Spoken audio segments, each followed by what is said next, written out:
نون لیگی رہنما مصدق ملک اس وقت news conference کر رہے ہیں. سپہ سالار سازشی ہے، فوج سازشی ہے، عدالت سازشی ہے.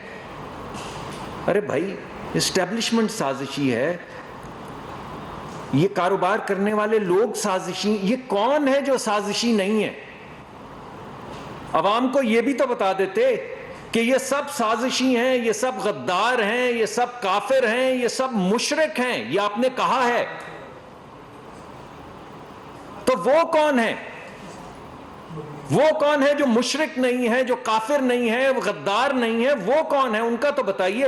بس آپ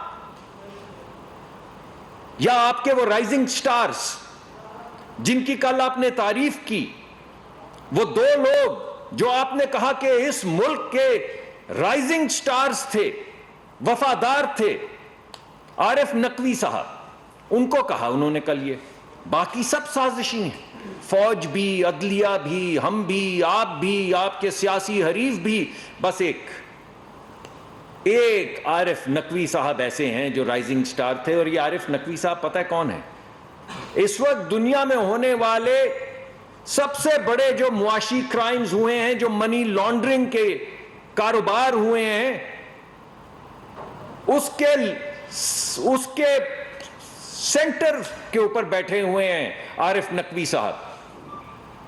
جو کارنامے انہوں نے سر انجام دیے، جن میں آپ نے ذکر کیا ملنڈا اور بل گیٹس فاؤنڈیشن کا، کہ بل گیٹس فاؤنڈیشن نے اسے پیسے دیے.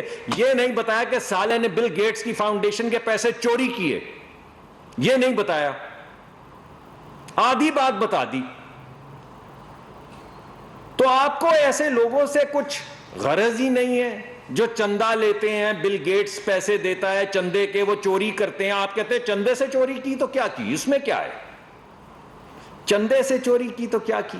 ارے نام ہی نہ لیتے بل گیٹس کا. وہ جو 290 سال اس کو سزا امریکہ میں ہونے جا رہی ہے، وہ بل گیٹس فاؤنڈیشن کے پیسے چوری کرنے پہ ہو رہی ہے. خان صاحب، یہ آپ کا رائزنگ سٹار. اور دوسرا آپ کا رائزنگ سٹار ہے ملک ریاض. وہ امریکہ میں سب سے بڑا کرمنل معاشی، یہ انگلستان میں سب سے بڑا کرمنل معاشی. $250 ملین اس کے پکڑے گئے لندن میں.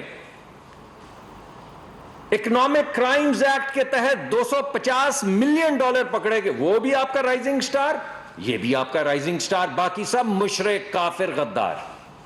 یہ 75 سال کی سالگرہ پاکستان پہ آپ پیغام دے رہے ہیں. شاباش ہے بھائی. اور آپ مجھے یہ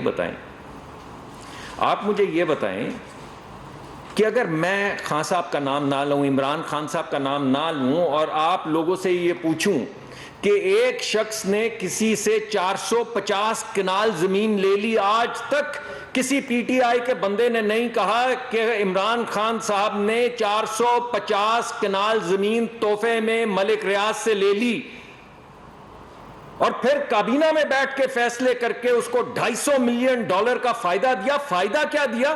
کہ وہ پیسے جو قانون کے تحت ٹیکس کے مد میں آنے تھے پاکستان میں، آپ نے اسی کے اکاؤنٹ میں ڈال دیے. آپ نے اپنے ایڈوائزر کو کہا لندن جا کے کاغذ حکومت پاکستان کے بہاف پہ سائن کرو کہ یہ پیسہ جو سرکار پاکستان کو دینا ہے یہ اس اکاؤنٹ میں ڈال دے سپریم کورٹ کے، جس میں ملک ریاض کا جرمانہ داخل ہونا تھا. آپ کو سازش کی بو نہیں آئی؟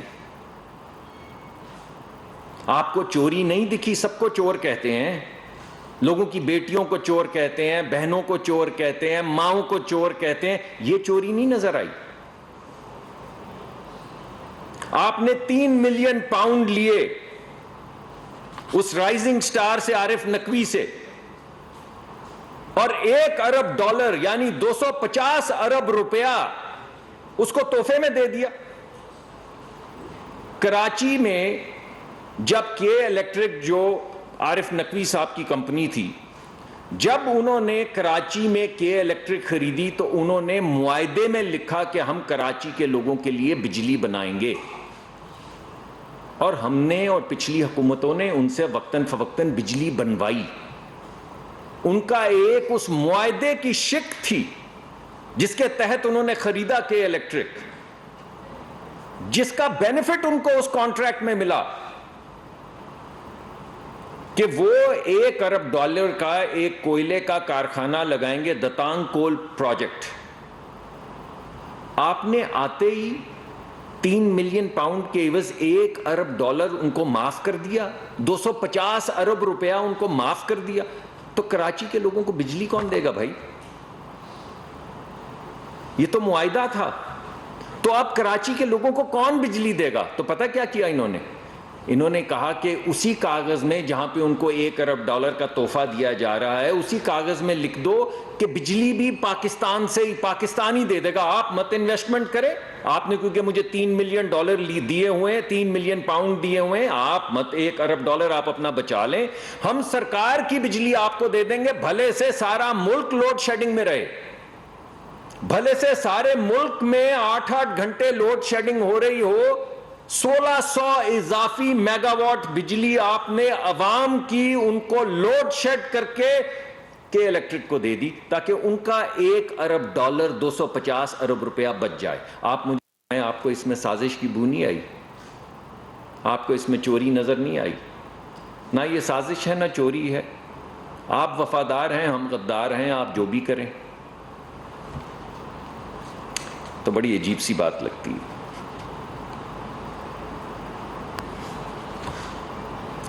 آپ نے ہمیں کہا، کل کہا کہ ہم آپ کو فوج سے لڑا رہے ہیں.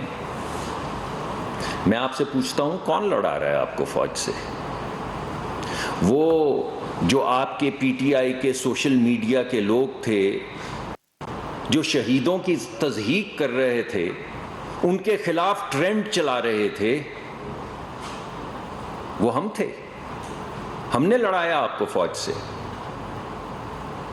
اللہ کبھی نہ کرے کسی کے گھر میں کوئی جنازہ آئے، کوئی موت ہو کسی جوان بچے کی.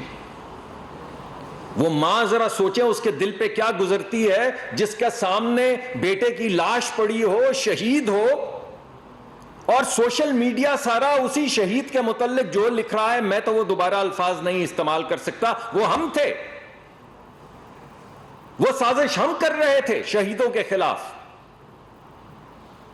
وہ ہم آپ کو لڑا رہے تھے فوج سے. کئی دن آپ ٹرینڈ چلاتے رہے، یہاں تک کہ صدر پاکستان نہیں جا پائے، یہاں تک کہ فوج نے ISPR کو آ کے کہنا پڑا کہ ہم رک جائیے، ہم اسے کنڈیم کرتے ہیں. آپ کو اتنا چلیں، آپ کی کوئی لڑائی وڑائی ہے، آپ سخت کلامی کرتے ہیں، کوئی شہیدوں کا احترام کر لیں. بھائی ہم لڑا رہے ہیں آپ کو. آپ کا چیف آف سٹاف، مجھے تو نہیں پتا، میں نے تو عسکری اداروں میں چیف آف سٹاف سنا ہے، یہ نئے چیف آف سٹاف ہیں. آپ کا چیف آف سٹاف جو آپ کے بہاف پہ بولتا ہے، وہ جا کے اکسائے فوج کو بغاوت پہ، وہ جا کے فوجیوں کو کہے کہ اپنے جو افسران ہیں ان کی بات نہ مانو. کس کی مانو؟ ان کی مانو. ان کی مانو تو سرحدوں کی حفاظت کون کرے؟ یہ جو ابھی 2 دن پہلے ہمارے بچے شہید ہوئے ہیں، اگر وہ ان کی بات مان لیں اور بغاوت میں شریک ہو جائیں تو آپ کے بچوں کی حفاظت کون کرے گا؟ خان صاحب، ہمارے بچوں کی حفاظت کون کرے گا جو ملک کی سرحدوں کے لیے خون دیتے ہیں، شہید ہوتے ہیں، جو حکم کے لیے کھڑے ہو جاتے ہیں سیسا پلائی ہوئی دیوار کی طرح؟ اگر وہ حکم آپ کے کہنے پہ ماننا چھوڑ دیں تو اس ملک کی سرحدوں کی حفاظت کون کرے گا؟ ہمارے بچوں کی حفاظت کون کرے گا؟ آپ کیا کر رہے ہیں؟ ملک کی 75ویں سالگرہ پہ آپ کیا کر رہے ہیں؟ خیر، ہمیں یہ امید تھی، مجھے یہ امید تھی، اور آپ سب کو غالباً یہ امید تھی کہ پاکستان کی 75ویں سالگرہ سے 2 دن پہلے ارے جھوٹے منہ سے خان صاحب کہہ دیں گے کہ پی ٹی آئی کا کوئی تعلق نہیں اس بیان سے جو شہباز گل نے دیا. کہا انہوں نے؟ کسی نے سنی یہ بات؟ ہم نے سوچا کہ زیر لب یہ کہہ دیں گے کہ بھائی جو اس نے کہا غلط کہا. کسی نے سنا ان سے؟ انہوں نے کہا کہ وہ بات جو انہوں نے کی تھی میوٹنی کی وہ غلط تھی؟ انہوں نے کہا بھائی میوٹنی کی بات کی تھی تو یہ طریقہ تھوڑی پکڑنے کا. تو بھائی کیا ہے طریقہ؟ گلدستہ بھیجیں, وہ طریقہ کار بتا دینا. کچھ نہیں کہا. آپ بھی ہمتن گوش رہے, ہم بھی اس امید پہ رہے کہ ابھی خان صاحب کہیں گے کہ یار اچھا چلیں, یہ تو باقی سیاسی نوک جھوک ہوتی رہے گی, مگر یہ بیان ٹھیک نہیں تھا. نہیں کہا. ہم اس بیان کو اون نہیں کرتے. نہیں کہا. پی ٹی آئی کا اس سے کوئی تعلق نہیں. نہیں کہا. کیا کہا؟ کلپ دکھائے, ہمارے لیڈران کے کلپ دکھائے. تو میں آج ان سے پوچھتا ہوں کہ مجھے وہ دیکھنے کے بعد سمجھ آئی کہ آپ نے کیوں نہیں کہا. آپ نے اس لیے نہیں کہا کیونکہ اگر آپ یہ کہہ دیں تو وہ سکوت ڈھاکہ کے متعلق جو آپ نے بیان جاری کیا تھا, اور میری خواہش ہے کہ جا کے مت دیکھیں, میں تو آپ سے کہہ رہا ہوں مت دیکھیں جو انہوں نے کہا اپنے جوانوں کے متعلق سکوت ڈھاکہ کے بعد, جو موجود ہے وہ مت دیکھیں, وہ دیکھنے لائق نہیں ہے. لیکن آپ یہ کہہ رہے تھے جو آپ سکوت ڈھاکہ کے متعلق کہہ رہے تھے, تو کل آپ کیسے کہتے کہ یہ غلط ہے؟ جو آپ نے بھارت کی سرزمین پہ جا کے کہا تھا, ان کے ملک میں بیٹھ کے پاکستان کے اداروں کے متعلق کہا تھا, اگر وہ صحیح تھا تو پھر آپ کل کیسے کہتے کہ یہ غلط ہے؟ آپ نے جو یونائٹڈ نیشنز میں جا کے کہا تھا کہ دہشت گرد تنظیمیں جو ہیں وہ کس نے پالی ہیں پاکستان میں, اگر وہ صحیح تھا تو آپ کل کیسے کہتے کہ یہ غلط تھا؟ آپ غالباً کہہ ہی نہیں سکتے تھے. آپ ایک عجیب آدمی ہیں. آپ ملک ریاض صاحب کے جہاز پہ بیٹھ کے مودی سے ملنے کے لیے جائیں, اس کی تعریفوں کے 3 گھنٹے باہر بیٹھے رہیں, اس کی تعریفوں کے پل باندھیں, تو آپ وفادار اور ہم غدار. آپ اگر سارا دن ڈونلڈ ٹرمپ کے فون کا انتظار کرتے رہیں اور اپنے ایڈوائزر نیشنل سیکیورٹی کو کہیں کہ امریکہ میں جا کے کہو کہ مجھے فون کیوں نہیں کرتا, تو آپ وفادار اور ہم غدار.